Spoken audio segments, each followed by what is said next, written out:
find our way out of this little hidey hole down the back here. Apparently there was a sign that said dead end. I did not see this.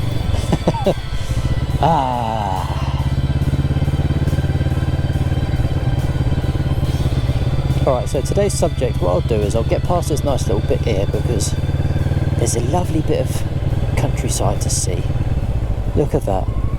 Farmland and then a view for miles. I do actually have to turn my head all the way around to see that, so I'm not going to do it for very long.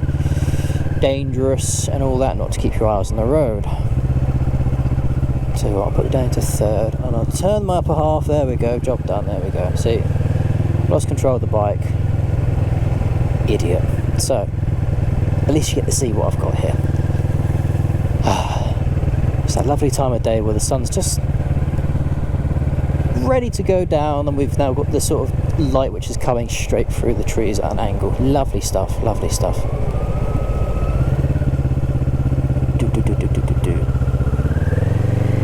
So today's subject is what I'm quite passionate about, because I believe in common sense and decency and all that sort of stuff.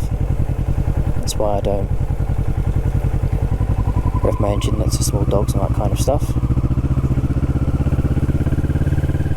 There we go, cool, clear.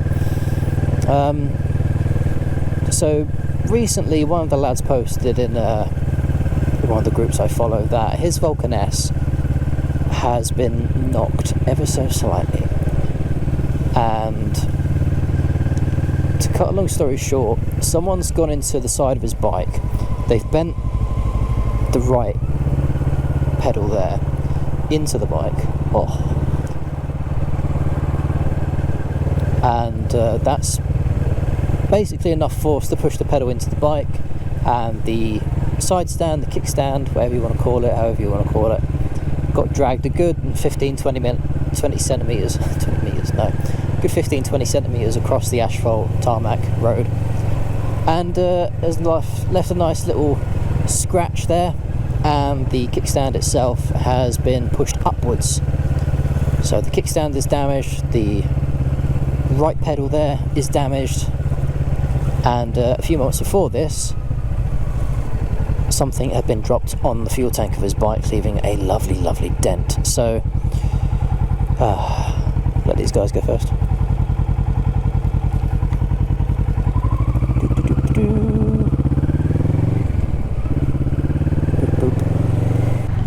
The idea is, for me, this lad has left his bike in a location which he believes secure, cool, cover over the top, so on and so forth. Now some idiot driver, for whatever reason, has gone into the side of it, probably at a slow speed, but who knows, it would have been enough to jolt the bike. But it's one of those strange scenarios. Was it like a hit and a shunt, or was it just like a gradual push? It looks like a gradual push, and I have to question some drivers' capabilities, because when it comes to gradually pushing someone's motorised vehicle across the road, you would notice that. At least you'd hope so.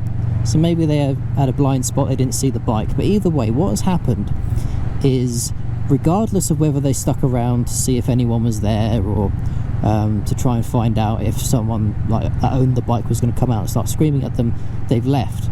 They've not left a note on the bike or anything like that. It seems it's just they've left. So as far as I'm concerned, from that point, you've basically done a hit and run on someone's vehicle.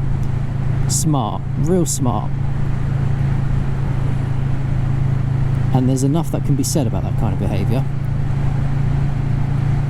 So now this guy's got to front a bill which he can't quite afford, or probably won't have enough money for straight away. So he's got to pay stuff out of his own wallet, and now some lads just sort of got away.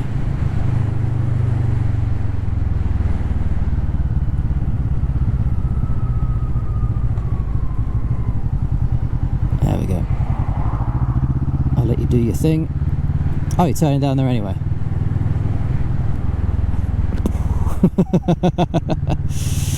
Jesus.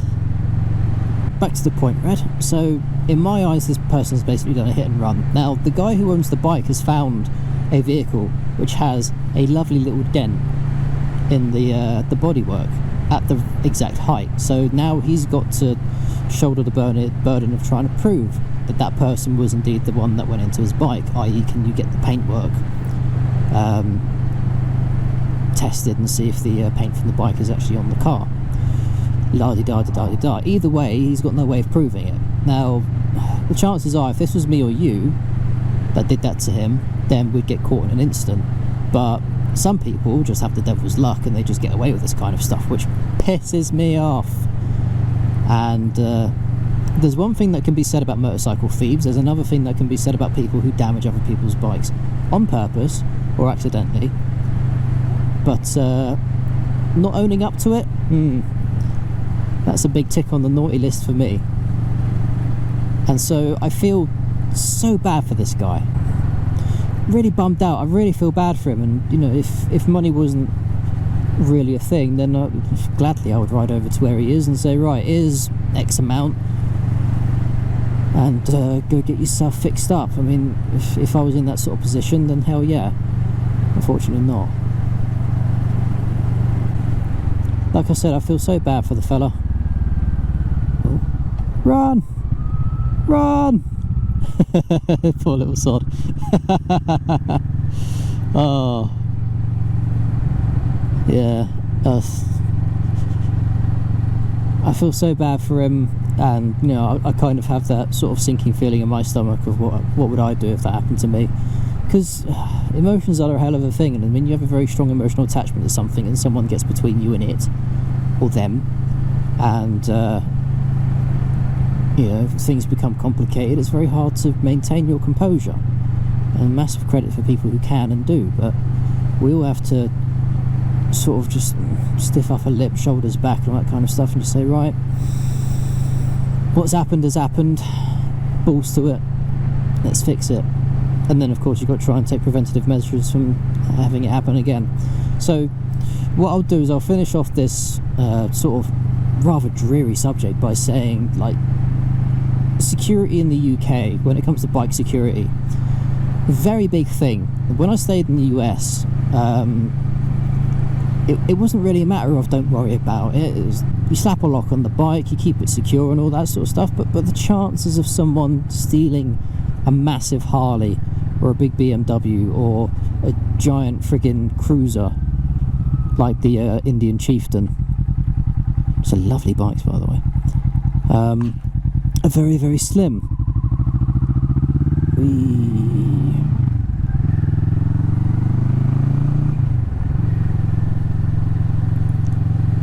But over here in the UK, people just don't give a crap. Now, Tim back here is little bike Barry. That's a lovely little bike for people learning to ride and starting out and so on and so forth. And there's a lot of young lads out there who don't give a crap about people's feelings towards their bikes and such, and so they'll go out and steal anything they can. There's gangs in London. Doesn't matter if you put a lock on the bike, they'll get a bloody saw or a hydraulic clamp with them. They'll break through your bloody lock and steal your bike. Why? That's a dick move. Because for them, they get a nice little ride out and then they can steal fuel and all that kind of stuff, but also it aids them in other crimes. And the unfortunate thing is, like, the youth don't quite understand that when you dick around with other people's belongings, you know, if the law catches up to you, suddenly you've got an issue. But lo and behold, these kids don't seem to give a damn, and that angers me. And they're just young, they're dumb, they're having fun. Yeah, sure, but don't have fun at other people's expense, please. But what can I say, really?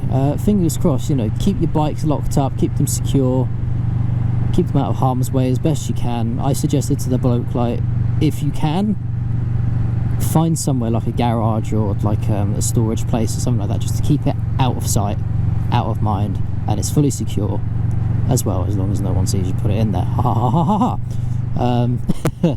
But no, in all seriousness, like, because if you leave it out on the street, then chances are it might just be a random encounter. But it's precisely the point. What are the chances of someone doing that again? And when I used to follow one of his other YouTubers, he said he left his lovely cruiser outside a store while he was getting some stuff, and when he came back, the bike was on its side. Someone's hit it, someone's pushed it over, whatever. Some people were dicks. Bikers have a bad reputation, so when it comes to people riding around aggressively, or these young kids stealing bikes and, you know, making asses of themselves, and the biking community as a whole, I should have stopped there, damn it.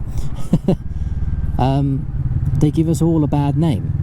So if you are a young person and you are fully intent on going out there and stealing stuff, or you have a friend who is, sort your fucking self out, would ya? Please.